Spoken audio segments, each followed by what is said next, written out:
Shamu, everybody. Look, y'all gotta stop lying.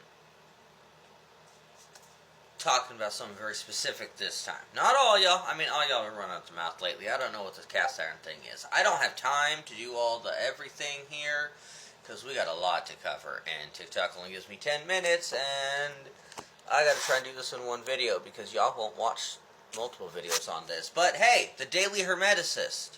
Listen up, as you like to say. You gotta stop lying.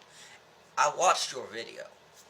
Everything you said, you gotta stop lying to these people and then begging for money on it.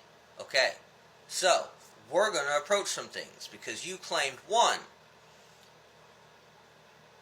the Qabalah is Hermetic. It's not. That's a whole separate, if anybody wants to look into that, go check out Digital Ambler's blog and look for the article where he says the Qabalah is literal trash. As far as you claiming that the ancient Hermetics created Hermetic Qabalah, you're wrong. You're just wrong. So, to combat this misinformation, I am going to info dump on Qabalah. I got about 9 minutes to do it, so here we go. Lock in, everybody. Alright, so before we had Qabalah in the way that we understand it, we had in Judaism something that would have been called Merkava mysticism in the Halakhat literature. This is all about ascending to the throne of God, and we have many texts on that. It's actually believed, side note, that Paul was involved in this, but that's a thing for another thing. But we need to understand that before we have Qabalah, we have the Merkava mysticism in the Halakhat literature. Now, what bridges these is the writing of the Sefer Yetzirah. This is done about between 3rd and 6th century CE, teaches that the cosmos are formed of the 10 Sephirot and 22 Hebrew letters, which the Sephirot it presents as divine numbers or principles, and this is where we first get our Sephirot. So this is our prehistory of Qabalah. It comes from the throne mysticism of Merkava, it comes from speculation on the Enochian text, and it comes from Sefer Yetzirah's cosmology.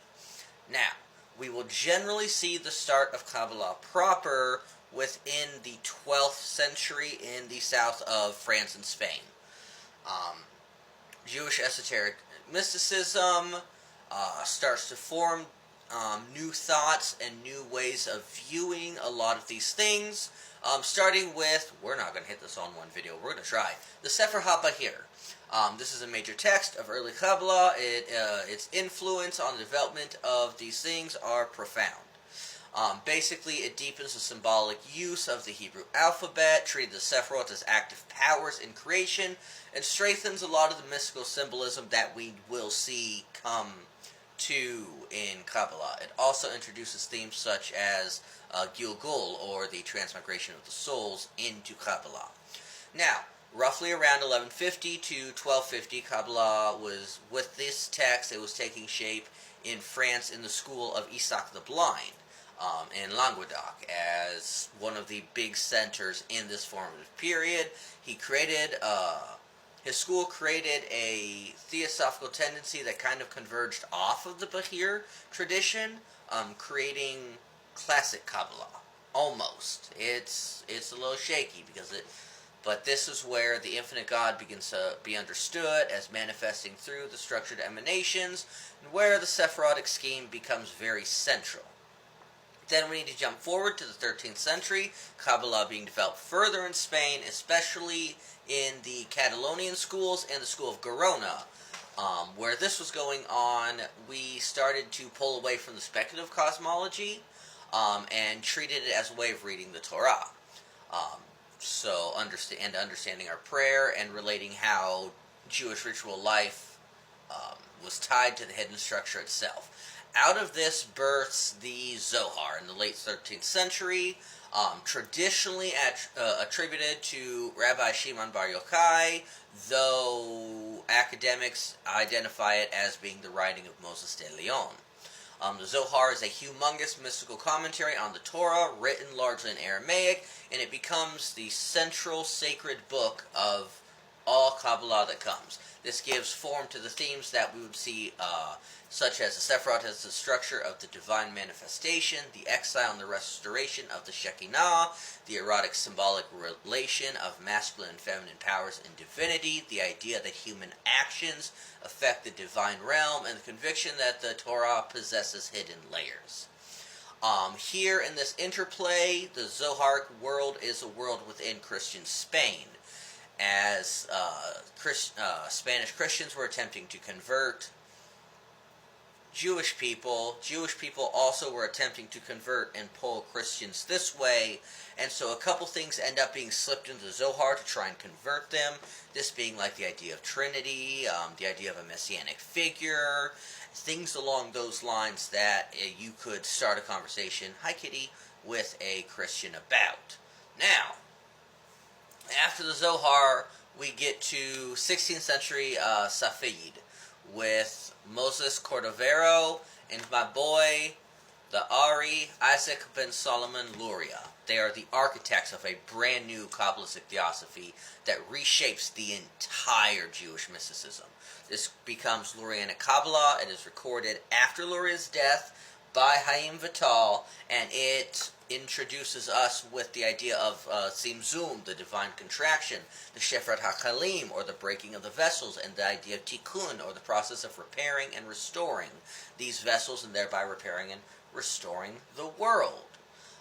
So creation is now a huge cosmic thread and drama where divine abundance overflows, our vessels break, the vessels break, and the sparks are scattered throughout the world, and we participate in restoring that. This was huge for Qabalah, and everything comes downstream from it.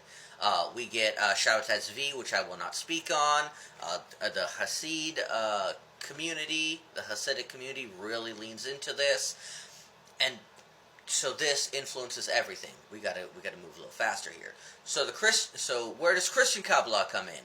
In the late 15th century, Christian thinkers begin to look at the Qabalah as a way where they could appropriate a lot of Jewish culture to convert them, kind of use the tools of the enemy against them, but also they were looking kind of at this, what is our path towards Reformation and all of this, and reforming Christian thought. So we start with Giovanni Pico della Mirandola. He was one of the first Christians that treated this as worthwhile to the Christian soul. His collaborator, Flavius Mithridates, they translated thousands of pages of Qabalah into Latin. These then, so there is a huge line that starts going where Qabalah is introduced into the Latin-speaking world, where we get Johannes Reuchlin, who helps stabilize this as like a discussion within European intellectual culture. Then we get Guillaume Postel, who moves it into like a visionary type. And then we hit my favorite part of the stuff whatsoever, is Christian Nor von Rosenroth and Franciscus Mercurius von Helmont. Nor creates the Qabalah Denudata, which is a large amount of Qabalah made available. Van Helmont helps with this and writes on it and does a very interesting rhetorical flourish in about a 70-page just brick house of theology that starts to separate Christian Qabalah from Jewish Qabalah, but he does it by pulling where the Zohar was trying to convert, and now it's trying to pull the other way, and it ends up unhooking it into what's going to become occult Qabalah, because we then end up with Bome pulling a lot of the stuff on this, but importantly Anne Conway. That Anne Conway being in the circles of von Helmont, and then Anne Conway goes downstream to Eliphas Levi, who puts on the tarot and all these, tries to map the whole thing into that. And then that's picked up by the Hermetic Order of the Golden Dawn, which is where we get Hermetic Qabalah, though the Hermetic Order of the Golden Dawn did not tout themselves as Hermetic.